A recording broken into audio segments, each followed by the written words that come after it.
اب تو ہم اب نارمل ڈیز میں آ گئے ہیں، اب تو پچھلے فارمولے کو بھی فریز کر دینا چاہیے تھا۔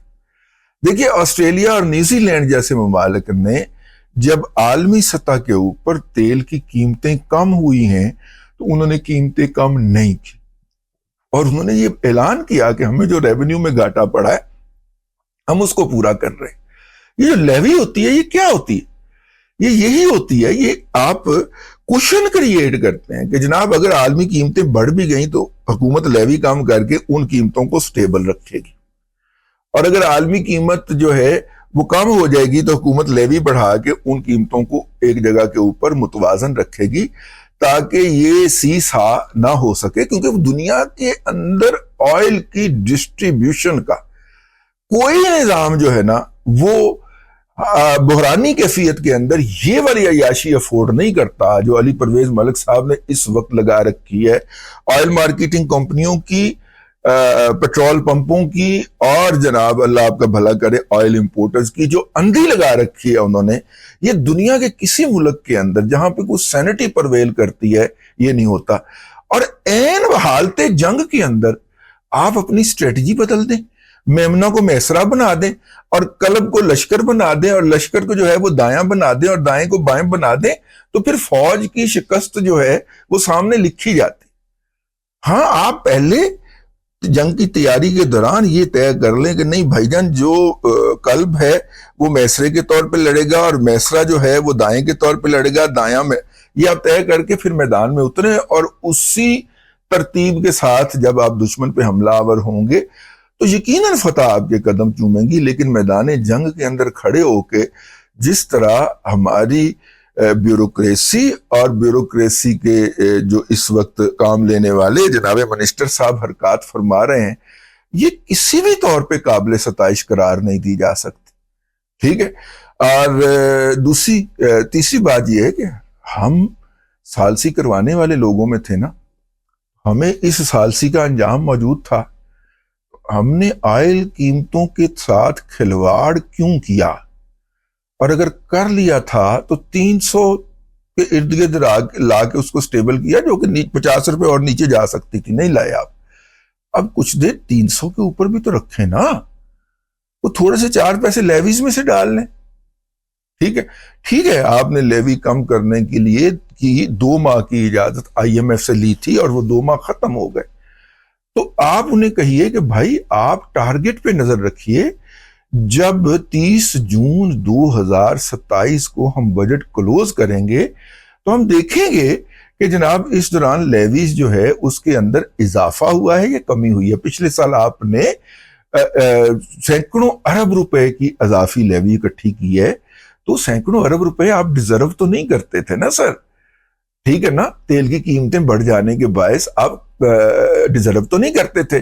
اگر وہ سینکڑوں ارب ہی عوام کو لوٹا دیے جائیں کہ جب تیل کی قیمت بڑھے اور آپ نہ بڑھائیں، تو وہ ادھر کنزیوم ہونے چاہیے تھے، جو آپ نے نہیں کیے، جو کہ بددیانتی ہے، جو بیڈ گورننس ہے، جو بد نیتی ہے، اور جس پہ بعض بدخواہ یہ الزام بھی لگاتے ہیں کہ آپ نے ان سے مل کے دہاڑی لگائی ہے، لگاتے ہیں، میں نہیں کہہ رہا، بعض بدخواہ یہ الزام لگاتے ہیں، حالانکہ مجھے پتا ہے کہ علی پرویز ملک صاحب اس طرح کے آدمی نہیں ہیں دہاڑی لگانے والے۔ ہو سکتا ہے ان کو کوئی چغت بنا گیا ہو، ان سے دستخط لے گیا ہو کاغذ کے اوپر، مطلب میں تو اس خوشگمانی میں مارا گیا ہوں نا، تو یا اس میں مبتلا ہوں، تو اس لیے اس وقت جب کہ بحران نے اس دفعہ پھر سر اٹھا لیا اور بیت المندب کی انہوں نے بند کرنے، 1200 کلومیٹر تقریباً چوڑا ہے، وہ بند کرنے کی بات کی ہے، جو کہ حوثیوں کی اوقات نہیں ہے۔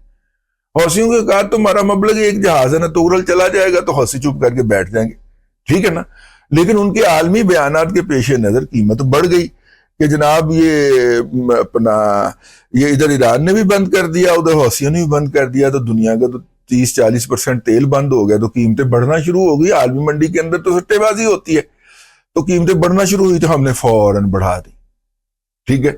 اب جب کم کرنے کی باری آتی ہے تو ہمیں پسو پڑ جاتے ہیں، ٹھیک، لیکن عرض یہ کرنا تھا کہ یہ انتہائی بیڈ گورننس کی، انتہائی مایوپک ویو کی، انتہائی شارٹ سائٹڈنس کی نشانی۔ اگر پچھلی دفعہ آپ نے 400 ارب روپیہ یا 300 سے زیادہ ارب روپیہ اضافی اکٹھا کر لیا لیوی میں، تو یار یہ اس ملک کی بدقسمت عوام یہ ڈیزرو کرتی ہے کہ اس کو اس میں سے تھوڑا سا ریلیف دیا جائے. اور اس کا مطلب ہے کہ اگر انہی چالوں پہ ہم چلتے رہے، یہی ہمارے چالے رہے، تو ہم اگلے سال بھی عوام سے 250-300 ارب روپیہ اضافی اکٹھا کرنے کے موڈ میں بیٹھے ہوئے ہیں. کچھ لوگ تو کہتے ہیں 500-600 ارب روپیہ اضافی اکٹھا کریں گے اب لیوی کی مد کے اندر. یعنی ہم اضافی ان 300-400 ارب روپے کے نتیجے کے اندر جو کہ عوام کی جیب سے نکلے گا، اور بڑے بڑے آئل امپورٹرز، آئل مارکیٹنگ کمپنیاں اور ڈسٹریبیوٹرز کے جیبوں میں جائے گا بغیر کسی وجہ کے. جس طرح شوگر ملر مافیا نے کمایا ہے، جس طرح سیمنٹ مافیا نے کمایا ہے، اس طرح آئل مافیا کے بھی آپ ہم رکاب ہوں گے. باہم آپ نے ان سے مطلب ہے کہ باہوں میں باہیں ڈالی ہوں گی.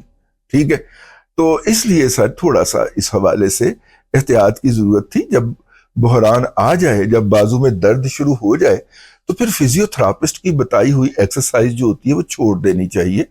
پھر دوائی کو پہلے کام کرنا چاہیے، کیونکہ اندر ریپیئرنگ کا کام چل رہا ہوتا ہے. تو جب تک وہ ٹیشوز ریپیئر نہیں ہوں گے تو ان کو مضبوط کرنے کے لیے ایکسرسائز ہو سکتی ہے. یہ مجھے اس سفر کے دوران ڈاکٹر صاحب نے بتایا، اور ڈاکٹر صاحب کوئٹہ ہی رہ گئے، ہم اسلام آباد آ گئے. تو یہ جو ٹیشوز کا کام ہے ان کو پہلے ریپیئر ہونے دیں. تو اس لیے اگر لیوی میں سے 4 پیسے کم بھی ہو جائیں گے سر، تو کوئی فرق نہیں پڑنے لگا. وہ ہم اگلے مہینوں میں ریکور کر لیں گے. ابھی مالی سال کے 11.5 مہینے پڑے ہوئے ہیں، چلے 11 ہی کر لیں. 11 مہینے 8 دن ابھی پڑے ہوئے ہیں، ان میں اوپر نیچے کر کے تو پوری کر لیں گے لیوی. فی الحال عوام کو سٹیبل رہنے دیتے. لیکن لال بھجکڑ، ٹھیک ہے، انہوں نے جناب این اس موقع کے اوپر 24 گھنٹے کے لیے پرائز کی فکسیشن کا فارمولا متعارف کروا دیا. ٹھیک ہے، یعنی اور ہیوی ایکسرسائز بتا دیا ہے، تو باں نہیں جا رہی. ٹھیک، تو اور 24 گھنٹے کی ایکسرسائز بتا دی. ایسے تو باں جائے گی تو پھر کی ہوئے گا؟ چیکا نہیں کرن گیا نا، ساتھ کے کمروں والے آن کے دادا کی ہوئے. مطلب ایکسرسائز کرنی نہیں ہے ان دنوں کے اندر. تو آج یہی کرنا تھا. یہ اگر بیسک بات جو ہے سمجھ نہیں آئی، ویسے ہمیں 60 سال کے بعد سمجھائی گئی اور سمجھ آئی ہے. علی پرویز ملک صاحب تو بھی بہت چھوٹے بدخوردار ہیں، ان کو تو سمجھ آنے میں دیر لگے گی، آپ کو سمجھ آنے میں عوام کا رگڑا نکل جائے گا.